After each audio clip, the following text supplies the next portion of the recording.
Welcome to my channel. तो इस video में हम लोग डिस्कस करेंगे आरआरबी टेक्नीशियन का मुंबई जोन का इलेक्ट्रीशियन का कट ऑफ के बारे में और एनालाइज करेंगे जितने हमको डाटा मिला है।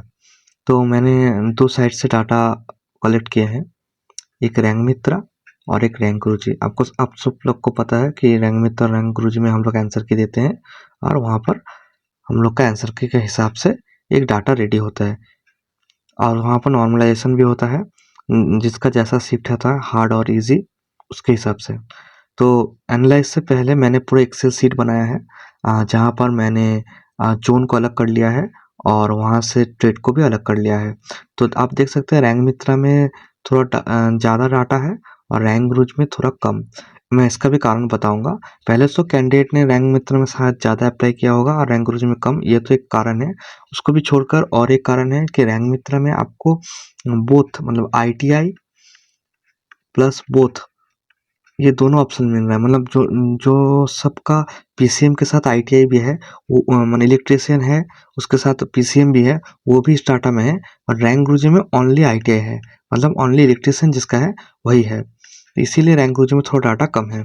तो एनालाइज से पहले मैं आपको बता दूं कि इस बार 990 वैकेंसीज है मुंबई जोन में।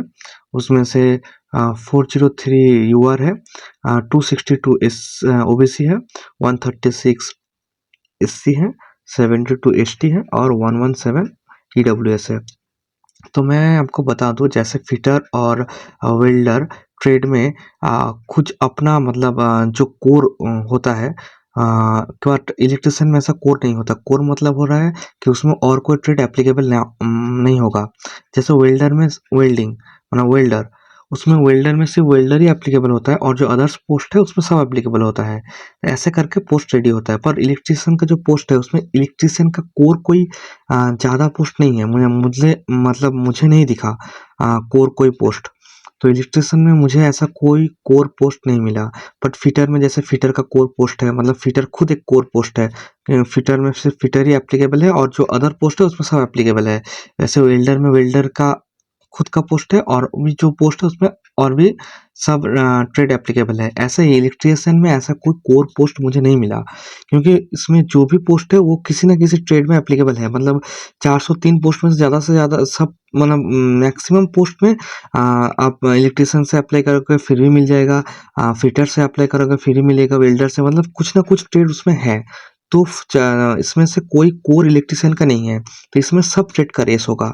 तो ऐसे इसी के लिए मैं यूआर में जो 403 पोस्ट है उसमें से मैं 100 निकाल देता हूँ। मैं सोचता हूँ कि 300 पोस्ट ही हैं जो सिर्फ इलेक्ट्रीशियन खुद से रेस करेगा, इलेक्ट्रीशियन का कैंडिडेट्स। ऐसे करके ओबीसी में हम 62 पोस्ट निकाल देते तो 200 पोस्ट करते हैं, ठीक है। एससी में 100 करते हैं, एसटी में लगभग 50 करते हैं और ईडब्ल्यूएस में 90 करते हैं। ऐसे करके करते हैं क्योंकि और भी पोस्ट हैं जो इस आपका वैकेंसी में रेस कर रहे हैं। तो अब मैं आपको दिखाता हूँ डाटा। आप देख, तो ये आपका रैंक मित्र का है। आप देख सकते हैं यहाँ पर मैंने जोन अलग कर लिया है और वहाँ से ट्रेड भी अलग कर लिया है और जो नॉर्मल स्कोर है उसको डिक्रीजिंग ऑर्डर में मैंने सजा लिया है। आप देख सकते हैं यहाँ पे स्टीम है बोथ और कुछ कुछ ITI है।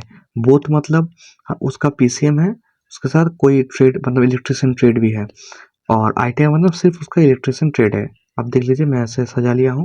और रैंक गुरुजी भी, रैंक गुरुजी में भी मैं जोन और ट्रेड हिसाब से मैंने सजा लिया है। और ये रैंक गुरुजी में PCM नहीं है, सिर्फ ट्रेड है। यहाँ पर आप देख सकते हैं सिर्फ इलेक्ट्रिशियन है, यहाँ पर बोथ का कोई ऑप्शन नहीं है। अब मैं क्या करूँगा, आप देख सकते हैं यहाँ पर 300 यूआर में 300 वैकेंसीज मैंने पकड़ा है। तो मतलब टॉप से जो 300 कैंडिडेट है वो यूआर में जाएगा, उसके बाद 200 ओबीसी में, उसके बाद एससी में, उसके बाद एसटी और इसका ईडब्ल्यूएस। तो मैं क्या करूँगा, फर्स्ट 300 कैंडिडेट को मैंने यहाँ पर ओबीसी जनरल मैंने यूआर में रखूँगा और देखूँगा कट ऑफ कितना डिक्रीज होता है। तो मैंने यहाँ पर देख लीजिए मैंने यहाँ पर सेलेक्ट किया और यहाँ से मैं 300 तक नीचे जाऊँगा। तो यहाँ पर मैं जा रहा हूँ।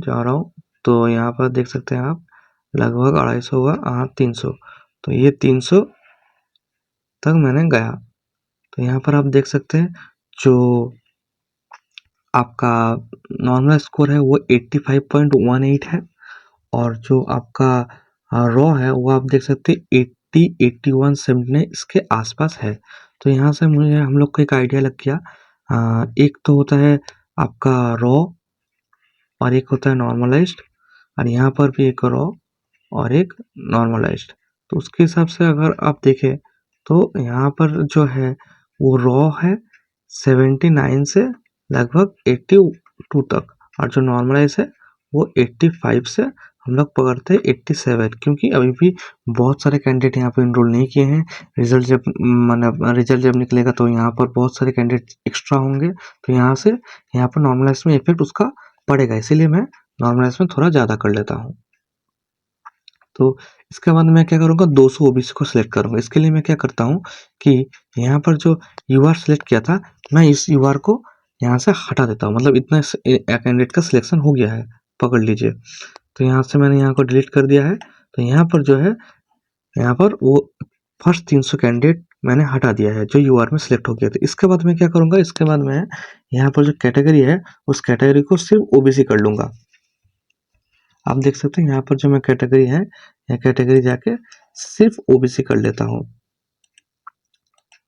ओबीसी कर लिया, और मैं अब क्या करूँगा, टॉप 200 को ओबीसी में रखने का कोशिश करूँगा। तो मैंने यहाँ से सिलेक्ट किया है, फिर मैं यहाँ से नीचे जाता हूँ, तो यहाँ से टॉप 200 को मैं रखूँगा, देखूँगा कट ऑफ कितना डिक्रीज होता है ओबीसी के, सिर्फ ये ओबीसी का है। तो मैं यहाँ पर गया तो लगभग ये 200, ये लगभग 200 है, ये 200 है आपका, यह है 200। तो आप देख सकते हैं आपका 77, 79, 78 इसका आसपास है, 81 भी है, उसके आसपास है रॉ, और आपका जो नॉर्मलाइज है वो 82.31 है। तो इससे हम लोग को एक आइडिया लग जाता है कि ओबीसी में लगभग आपका 77 से 80 तक जाएगा, और यहाँ पर नॉर्मलाइज में आप देख सकते हैं 83 से लगभग आपका 85 तक जा सकता है। ऐसे करके मैं अब इससे का जब निकालूंगा तब मैं क्या करूंगा, यहाँ पर मैंने जो कैटेगरी को ओबीसी किया था उसको मैं चेंज करके यहाँ से एससी कर दूंगा। ऐसे करके मैं एससी को लूंगा, एससी में 100 लेना है, फिर मैं यहाँ सेलेक्ट करूंगा और यहाँ से 100 को सिलेक्ट कर लूंगा। फिर मैं देखूंगा कट ऑफ कितना गिर रहा है। तो मैंने यहाँ पर 100 ले लिया है। तो यहाँ पर आप देख सकते हैं कि यहाँ पर जो है आपका रॉ 71, 69, 72 के आसपास है, ठीक है, 70 के, और जो नॉर्मलाइज है वो 75 के आसपास है। अगर मैंने यहाँ से आपका 100 को पकड़ा तो फिर यहाँ से मैंने कर लेता हूँ लगभग 70 से 75 के बीच, और यहाँ पर आप देख सकते हैं पूरा पूरी 75 से लगभग 80 के बीच। यहाँ पर ऐसे करके मैंने सबको निकाल लिया हूँ, और मैं आपको दिखाता हूँ क्या हुआ है। तो आप देख सकते हैं मैंने सेम प्रोसेस अप्लाई करके रैंक मित्रा का सब सजा लिया है और रैंक गुरु का भी सजा लिया है। आप देख लीजिएगा यहाँ से कट ऑफ, अगर आपका दोनों कट ऑफ क्लियर हो रहा है तो आपका चांस बहुत बढ़ जाएगा। बट आपको फिर ही पता ये एक स्टेज में रिजल्ट निकलने वाला है, तो सब डिपेंड करेगा नॉर्मलाइजेशन के ऊपर, और डिपेंड करेगा जो कि रेलवे किस कैंडिडेट को कैसे करके चूज करता है। जिस लोग का बोथ है उन लोग का पोस्ट प्रेफरेंस क्या दिया हुआ है, मतलब पीसीएम पहले है या आईटीआई पहले है, इसी हिसाब से सब चेंज हो सकता है। तो इसका कोई गारंटी नहीं है कि इसी कट ऑफ में आपका अगर आ रहा है तो हो जाएगा, अगर नहीं आ रहा तो नहीं होगा, ऐसा कोई गारंटी नहीं है। बट आप एक एक्सपेक्टेशन लगा सकते हैं कि हो सकता है। तो आप ये स्क्रीनशॉट ले लीजिएगा और आप देख लीजिएगा। तो इस वीडियो में इतना ही, और थैंक यू।